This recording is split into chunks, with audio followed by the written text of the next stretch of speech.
You can just do the contents thing. Okay, fine. Today on Zap Mag, another Euro Zap contribution. Now, if you don't have a cool, roaring Harley Davidson to get you where you want to go, You're just gonna have to get a ticket to ride.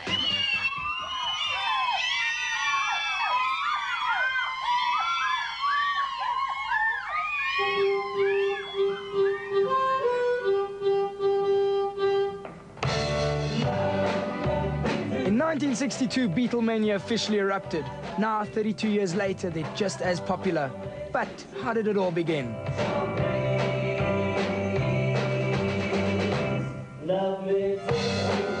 Well, actually with this song. Yep, Love Me Do was their first single to be released. It took 17 takes to get it right, and it only reached 17 on the charts.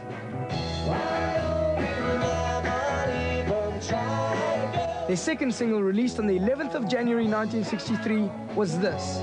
It also became their first #1 hit, staying on top for 3 weeks. Beatlemania was just beginning. With a brilliant producer by the name of George Martin, a genius manager Brian Epstein, and a songwriting team like the world has never seen, the Beatles were on their way to becoming legends.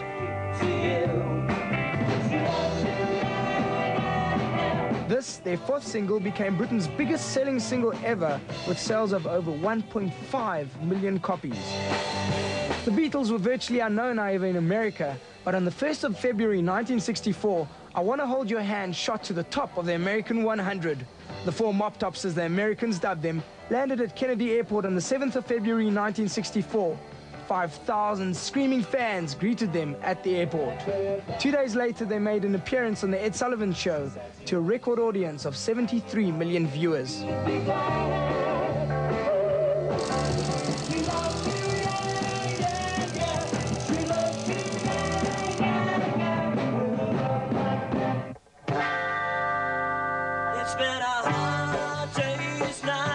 This song was taken off their first movie. The original title of the movie was to be Beatlemania, but during one night, due to their heavy schedule, Ringo uttered these famous words, and the rest is history.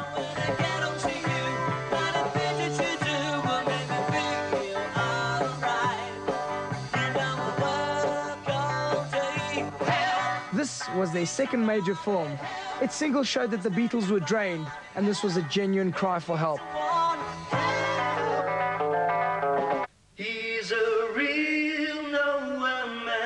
Recording of Rubber Soul was completed in mid-November.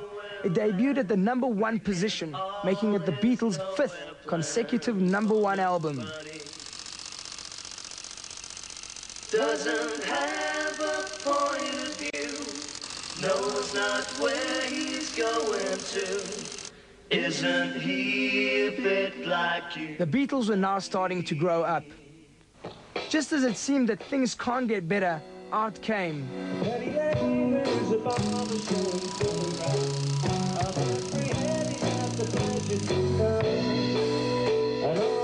Then came the masterpiece, Sgt. Pepper, every song a classic.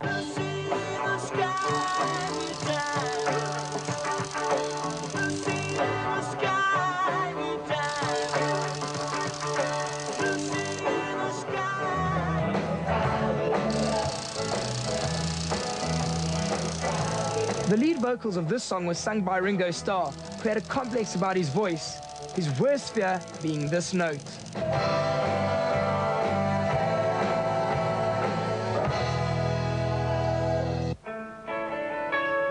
Amidst their success, tragedy struck with Brian Epstein, their manager's death. During this time, they formed the Apple Corporation, aimed at helping young artists get a start, but this was a financial disaster. To add to this, John's house was raided and he was found in possession of drugs. The Beatles began squabbling between themselves. This was the beginning of the end.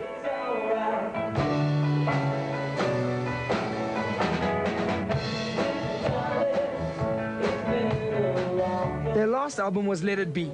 Due to a build-up of stress, financial problems, the failed Apple Corporation, among other things, the Beatles officially announced a separation.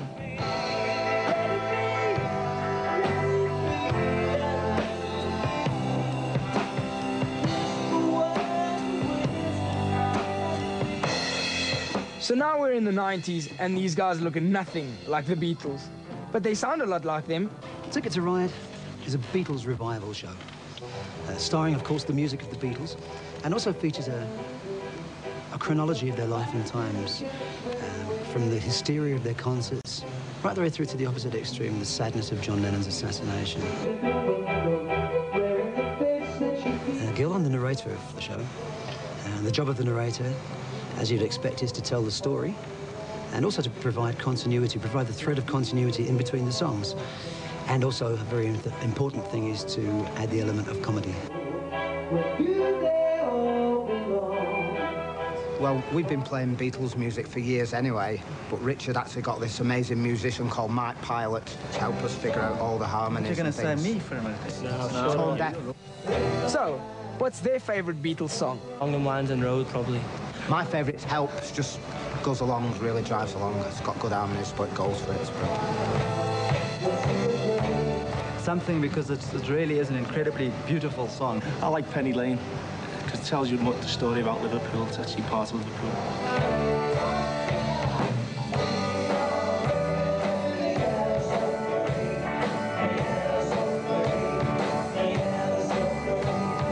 Well, the Beatles were groovy. Yeah, they were cool. You know, there's actually a chance that the three of them will reunite in '95. Really? Believe it. Only 3 of them. Yeah, you see, Mark Chapman killed John Lennon, so there are 3 left. Well, I'm sure that Mark Chapman could reunite all 4 of them if they let him out of jail. That's disgusting. Lucy. Oh, no.